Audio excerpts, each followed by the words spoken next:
Hello, good morning to you all. Today I am going to present about negotiation skills for international negotiations. I am Jay Pratibha, a student of IMC from BBIM topper. So here I am going to present you about negotiation skills. First of all, we will learn what is negotiation. So I am asking you, what is negotiation? So from in my point of view, negotiation means is the basic quality of strategic discussion to resolve an issue or to resolve a solution between both parties which could be acceptable by both. The compromise is the normally compromise is the basic of negotiation. So when we look into negotiations, we have other points too. Those it can be take between buyers and sellers, employees and prospective employees, or the governments, or any other two or more cultures. Among others, these negotiations take place. It could be occur in organizations, legal proceedings, and personal situations like marriage, divorce, and parenting, with professional negotiations often being specialized. So, negotiators will be the persons in negotiations will be called as negotiators. So when we consider negotiators, they should understand and address each other's needs to maximize the mutual gains, avoid conflicts, and establish strong relationship in negotiations. So now let's learn about international negotiations. So international negotiation means which involves power-based dialogue between governments, two international governments like two countries, two different nations, and two individuals from two different nations, and multinational companies, often involving cultural sensitivity. The international negotiations can be bilateral or multilateral, and it may involve conflict forms of negotiation. Sometimes negotiators can form conflicts without finding a compromisation.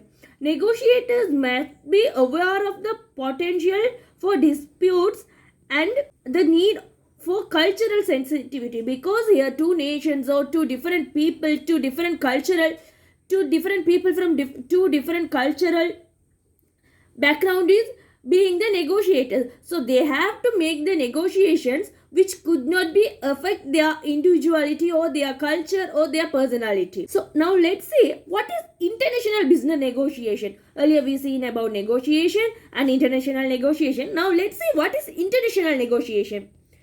An international negotiation is defined as the deliberate interaction of two or more social units originating from different nations that are attempting to define or redefine their interdependence in a business matter. That means two different nations from two different people compromising themselves or accepting the point which is carried out by the both negotiator, which is accepted by the both. So this is called as international business negotiation. So now let's see why this international negotiation is important to us. The below reasons or the factors are the importance of international negotiation: regulations, laws, stands, business practices, and cultures. So as I mentioned earlier, lots of countries or nations or multinational or two different kinds of people or two or more than people interact in a negotiation. So they all come from different area and different backgrounds. So if these all that regulations, laws, standards, business practices, and cultures only compromises only, they can be the good negotiators, because they have to be in a compromise situation when it comes to negotiation. So now let's say globalization. So we well knew what is globalization. It's mean like a kind of speed of movement and exchanges including human beings, goods, services, capital, technologies, or cultural practice all over the planet. It means the activity is getting rapid. It's getting fast. So the main thing is globalization has the potential and capacity to have the below movement across nations. because due to the globalization, the below activities take or it impact on the globalization or the negotiation. The below globalization factors has the most impact on negotiation. Those are trade, investment, finance, labor, technology, and other services. So now let's see what is globalization. Now we seen what is globalization. Now let's see example of globalization. So now when we consider the globalization, it's internet and intercommunication. So when we consider internet, so we will be in a one place, but we will be able to contact all over the world through the internet, and it gives us all the details through the internet. So communication technology also same thing. Next, LOT and AI. So we all knew that artificial intelligence and blockchains, transportation, and manufacturing. It could be considered all things like food manufacturing, vehicle manufacturing, cloth manufacturing, garment manufacturing, and everything comes under the manufacturing. Now let's see the skills of international negotiations. So normally negotiation is the major factors which compromise or resolve both parties. So let's see what are the skills could resolve or compromise the both parties. Communication. Yeah, definitely a better communication can compromise the both negotiators, and active listening. While we have to listen to the opponent only, we can come to a conclusion. So for that we have to be in an active listening stage that could be compromised or resolve the negotiation. So emotional intelligence. Sometimes we have to be emotionally in this situation. Expectation management. So sometimes we could expect more from the opponent party while the compromising, but sometimes negotiation could not be carried out to the expectation. So in that situation we have to be manage our expectation. So that's also important in the international negotiation. Patience. Yeah, definitely I don't need to explain this, but definitely patience is a important thing. Adaptability, problem solving, value creation, decision making, problem solving, rapport building, integrity, emotional intelligence, planning. Those also could be considered in the skills of international negotiation. Now let's see the aspects of a culture and how its impact on the negotiation. Culture is the essence of intellectual or artistic achievement for a certain group of people. These achievements make up the different elements of culture. So usually cultures vary between different locals. So culture is different for everyone. So now let's see what are the aspects of or the culture wheel. What are the aspects of culture, or sometimes it could be called as the culture wheel. They are symbols, language, social hierarchy, values, artic crafts, religion, food, beliefs, language, government, economy, clothing, education, and rituals. So now let's consider two countries. It's Sri Lanka and Japan. We'll consider the culture, just basic cultures. We don't go deep into that, and we'll consider the basic culture of our country and Japan. So as of all, we knew that Sri Lanka is densely populated. The majority of people in Sri Lanka are poor, live in rural areas.